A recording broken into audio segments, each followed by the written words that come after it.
नमस्कार, मैं हूं सत्यपाल और आप देख रहे हैं CWB हिंदी न्यूज।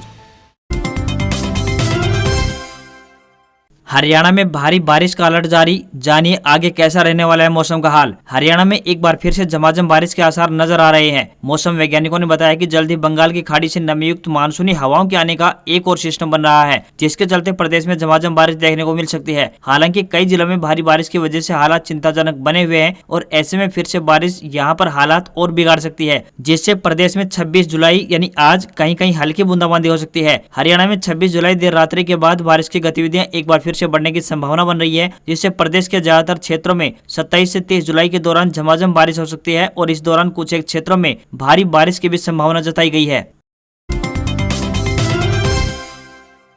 होमगार्डों की अब ऑनलाइन लगेगी ड्यूटी, खत्म होगी बंदरबाट। गृह मंत्री अनिल विज ने शुरू किया रोस्टर सिस्टम। हरियाणा में अब होमगार्डों की ड्यूटी ऑनलाइन लगेगी। गृह मंत्री अनिल विज ने सोमवार को ऑनलाइन ड्यूटी रोस्टर यानी ORS सिस्टम का शुभारंभ कर दिया है। इससे ड्यूटी लगाने में मनमानी खत्म होगी। गृह मंत्री ने कहा कि होमगार्डों को पुलिस कर्मचारियों के समान सुविधाएं दिलाने के लिए विभिन्न स्तरों पर बातचीत की जा रही है। होमगार्डों के सेवा रिकॉर्ड के साथ ही ड्यूटी, उपस्थिति और भत्तों का रिकॉर्ड डिजिटाइज किया जाएगा। वर्तमान में होमगार्ड के 12,000 जवान है। ड्यूटी में ऑनलाइन सिस्टम से पक्षपात और भ्रष्टाचार पर नकेल कसी जा सकेगी।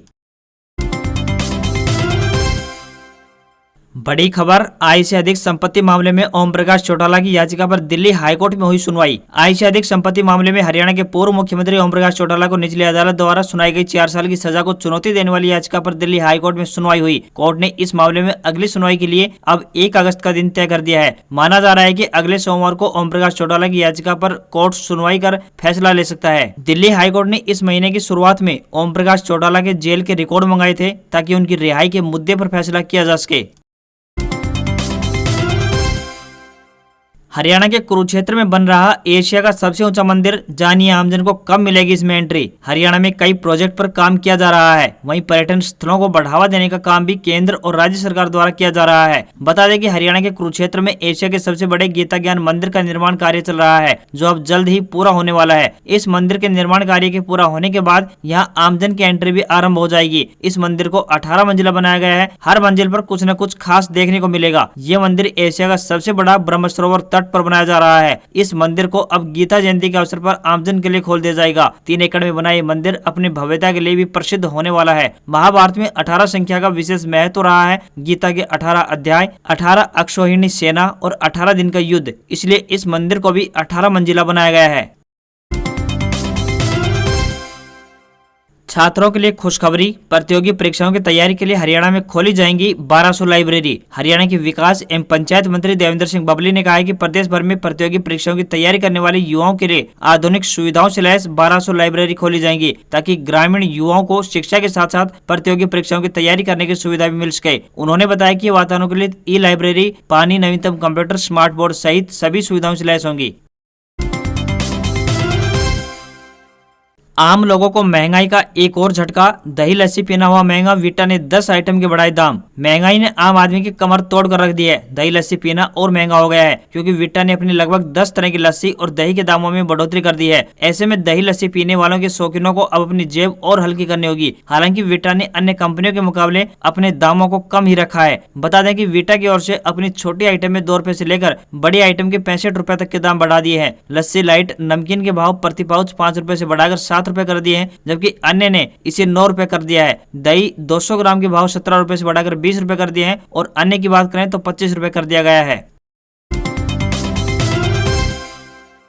सोना चांदी के दामों में गिरावट, 51,000 के नीचे बना हुआ सोना चांदी फिसलकर 55,000 के नीचे आई। हफ्ते के पहले कारोबारी दिन को सोने चांदी की कीमतों में बड़ी गिरावट देखने को मिली है। सराफा बाजार में सोना 13 रुपए सस्ता होकर 50,803 रुपए पर आ गया है। अगर चांदी की बात करें तो सराफा बाजार में 607 रुपए सस्ती होकर यानी 54,402 रुपए प्रति किलोग्राम पर पहुंच गई है। आने वाले दिनों में सोने की कीमत में और गिरावट देखने को मिल सकती है और ये 49,000 रुपए तक आ सकता है। आप सोना और चांदी का भाव आसानी से घर बैठे पता लगा सकते हैं। इसके लिए आपको सिर्फ 8955 66 44 33 नंबर पर मिस्ड कॉल देना होगा और आपके फोन पर एक मैसेज आ जाएगा। इसमें आप लेटेस्ट रेट चेक कर सकते हैं।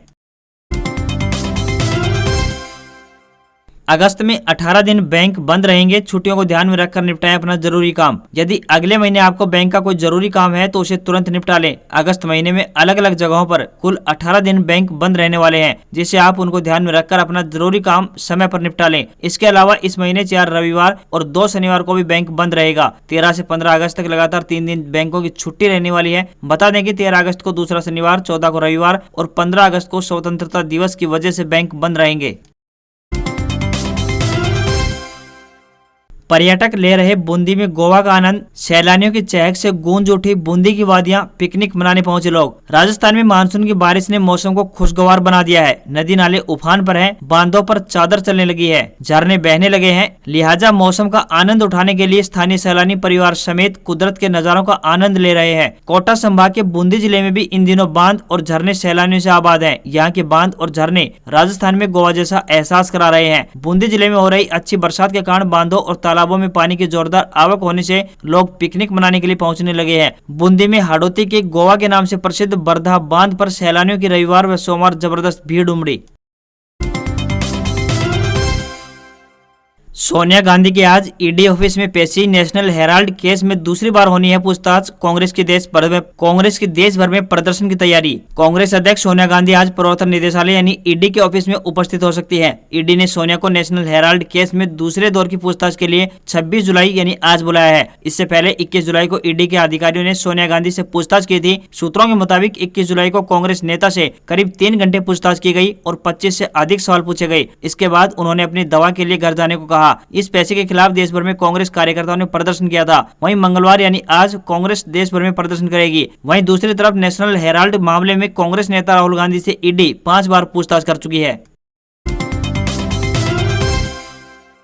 जम्मू से 25वां जत्था रवाना, 30 जून से शुरू हुई अमरनाथ यात्रा। अब तक 2,25,000 श्रद्धालु कर चुके हैं दर्शन। अमरनाथ यात्रा पर लगातार श्रद्धालु पहुंच रहे हैं। 3,862 से ज्यादा लोगों का 25वां जत्था सोमवार को जम्मू से गुफा मंदिर के लिए रवाना हुआ। 43 दिन तक चलने वाली यात्रा 23 जून से शुरू हुई है। बालटाल के रास्ते अमरनाथ गुफा के दर्शन करने वाले श्रद्धालुओं को 14 किलोमीटर की यात्रा करनी होती है। वहीं पहलगाम के रास्ते अमरनाथ गुफा की दूरी 48 किलोमीटर की है। अब तक 2,25,000 से ज्यादा तीर्थ यात्री बाबा बर्फानी के दर्शन कर चुके हैं। हालांकि लोग पहलगाम के लंबे रास्ते से जाना ज्यादा पसंद कर रहे हैं, जबकि बालटाल का रास्ता छोटा है। यहाँ पर भीड़ कम नजर आ रही है। यात्रा 11 अगस्त को रक्षाबंधन के दिन समाप्त हो जाएगी। यात्रा में अब तक 36 तीर्थ यात्रियों की मौत हो चुकी है। वहीं 1 जुलाई को अमरनाथ मंदिर के पास बादल फटने से 15 तीर्थ यात्रियों की मौत हो गई थी।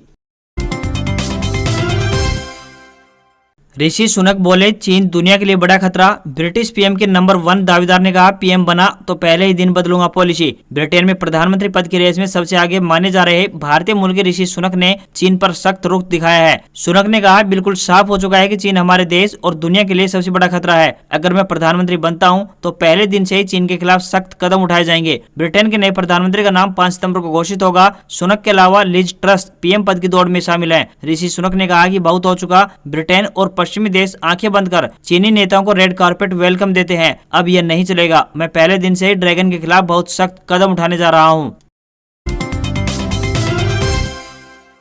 सरकारी नौकरी अपडेट। अग्निवीर एमआर 2022 के लिए 200 पदों पर निकली भर्ती। उम्मीदवार 30 जुलाई तक कर सकते हैं आवेदन। भारतीय नौसेना में अग्निवीर योजना के तहत अग्निवीर बनने का मौका कैंडिडेट्स को मिलने जा रहा है। नौसेना अग्निवीर एमआर भर्ती 2022 के लिए 25 जुलाई से आवेदन की प्रक्रिया आरंभ हो चुकी है। उम्मीदवार जो इस भर्ती परीक्षा में शामिल होना चाहते हैं वे ऑफिशियल वेबसाइट joinindiannavy.gov.in पर जाकर आवेदन कर सकते हैं। आवेदन की आखिरी तारीख की बात करें तो 30 जुलाई 2022 है। इस पद पर 10वीं पास पुरुष और महिलाएं दोनों ही आवेदन कर सकते हैं। इससे पहले नेवी अग्निवीर एसएसआर भर्ती 2022 के लिए जो आवेदन आमंत्रित किए गए थे उसमें योग्यता 12वीं पास तय की गई थी। इस पद के लिए भी पुरुष और महिलाएं दोनों ही आवेदन के लिए हकदार हैं।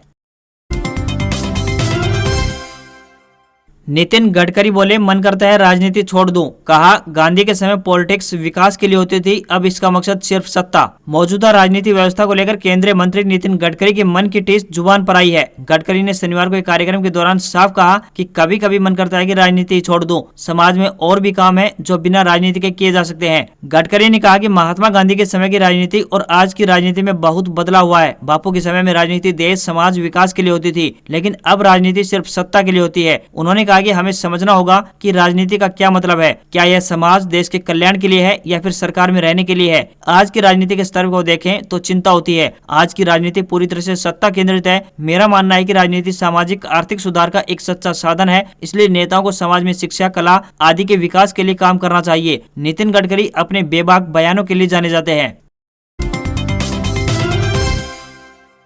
देश में पहाड़ से लेकर मैदान तक भारी बारिश। भोपाल में भदभदा डैम के सभी 11 गेट खुले। मेहसाना सौराष्ट्र में रेड अलर्ट जारी। देश में पहाड़ से लेकर मैदान तक जोरदार बारिश से हालात खराब हो चुके हैं। मध्य प्रदेश, राजस्थान, गुजरात, बिहार, हिमाचल प्रदेश, पंजाब के कई जिलों में भारी बारिश हुई है। मध्य प्रदेश में लगातार हो रही बारिश के चलते छोटी बड़ी नदियां उफान पर हैं। इधर राजस्थान के कोटा बैराज, काली सिंध, भीमसागर, गुढ़ा डैम को जलस्तर बढ़ने पर गेट खोलकर पानी छोड़ा गया है। मौसम विभाग के अनुसार अगले 2 दिन जोधपुर, कोटा, अजमेर व उदयपुर संभाग में हल्की से मध्यम और कुछ एक स्थानों पर भारी बारिश होगी। उधर गुजरात के अहमदाबाद समेत वलसाड़, नवसारी और बनासकांठा के थराद में जोरदार बारिश के बाद निचले इलाकों में पानी भर गया है। मौसम विभाग ने एक बार फिर मेहसाना और सौराष्ट्र में भारी बारिश की चेतावनी दी है। उधर दूसरी तरफ एमपी के कई शहरों में 72 घंटे से लगातार हो रही बारिश ने हालात बिगाड़ दी है। नदी नाले उफान में है। राज्य में आज बाढ़ का अलर्ट जारी कर दिया गया है। तवा, नर्मदा, सिपरा, बेतवा और पार्वती किनारे बाढ़ का खतरा बना हुआ है। छत्तीसगढ़ के कई जिलों में भारी बारिश की चेतावनी दी गई है। इसके चलते 5 जिलों के लिए रेड और 14 जिलों के लिए येलो अलर्ट जारी किया गया है। आज खबरों बस इतना ही। देखते रहिए CWB हिंदी न्यूज। नमस्कार।